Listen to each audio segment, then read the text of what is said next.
पर मैं जाट नहीं मन से पूजा करती अच्छा मानो नहीं काम कितने करवा लो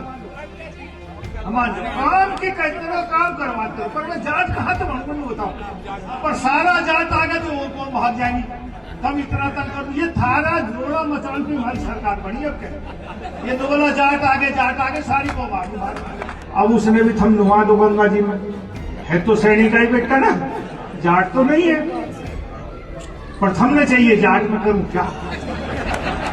कहना नरवीर जाट के खिलाफ है एसडीओ भी जाट और एक्शन भी जाट अरे तो हुक्का बीड़ी सिगरेट पिए तो मेरे को ठीक पी है ये तो पी वही ना वाली तो भाई बात है भाई बिरादरी तो एक बारी जन्म देने कहाँ हुए बात तो पता लगे अब उसने भी थम नुमा दो गंगा जी में है तो सैनिक का ही बेटा ना जाट तो नहीं है पर थमने चाहिए जाट में करूं क्या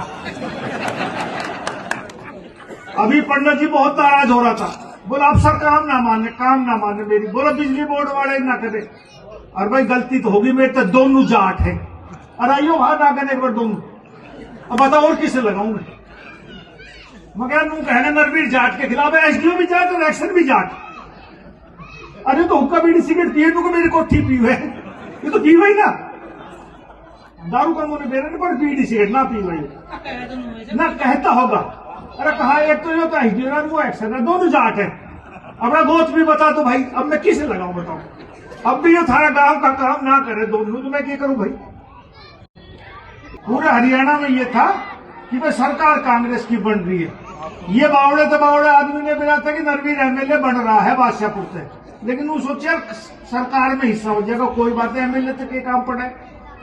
सरकार बन रही है मुख्यमंत्री तक काम पड़ेगा यो हारावड़ा एमएलए भी काम दे देगा ऐसे बहुत लोगों के मन में थी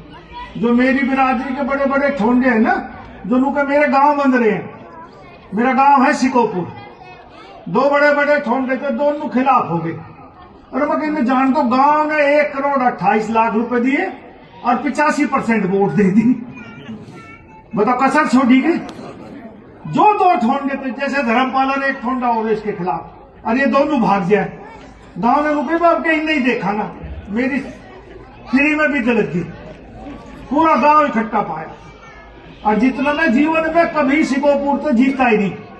और अब कभी 85% वोट दे दी 1,28,00,000 रुपए 1 घंटा तो पैसा लेने में लग गया गांव में जाके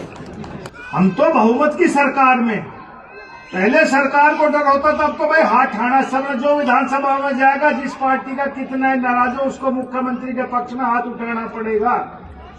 लेकिन ये हमारी खुशकिस्मती कि नायब सैनी एक शरीफ मुख्यमंत्री है मुख्यमंत्री अपने अपने समय में सबने काम करने की कोशिश करी लेकिन इस मुख्यमंत्री की एक खासियत है 24 घंटे अवेलेबल है किसी टाइम रात को 12 बजे भी टेलीफोन करो खुद उठा ले और कभी उसके चेहरे पर शिकन नहीं पाओगी कोई नाराजगी नहीं पाओगी हमेशा हंस के बात करेगा हर आदमी से मिलने की कोशिश करता है काम करने की कोशिश करता है तो भाई और आदमी कैसा चाहिए और मैं जाट नहीं मन से पूजा करती है अच्छा मानो नहीं काम कितने करवा लो हमारे काम के कितना काम करवाते हो पर मैं जाट कहा तो हमको नहीं बताओ हाँ अरे इतने काम करे दूसरा आदमी ना आना चाहिए था मान लो तो छोड़ो ना 40 ना 100 का 100 क्यों ना दे अरे 100 का 100 क्यों ना दे मुझे ना हाँ पर सारा जाट आ गया तो वो कौन भाग जाएंगी हम इतना तक कर ये थारा जोड़ा मचान पे हमारी सरकार बनी अब क्या ये दोगला जाट आगे सारी को मारू हाँ पर मैं थमने लाके और कौन में ना भगाऊं ये भी चाहिए हाँ मेरी वो बैंक तो आधार तो यही है और गांव वाले इतना नहीं था उन तो शहर जीता हुआ है कोई आपस में ना बालू ना बदलू मैंने सारे गिर जाए ना देखा पड़ोसी किसने गिरा सब बीजेपी गिरे तो इसलिए हालात ठीक रहे लेकिन थम भी ठीक रहोगे तो मेरा भी काम चल जाएगा हम वोट थोड़ी बहुत और कम कर दी कोई बात है रोड़ा मचाते रहो जाट का रोड़ा भी चल जाए काम जाट एक वोट देगा 100 का गीत गाओगे तो थम रोड़ा मचाते रहो मेरा काम चलेगा।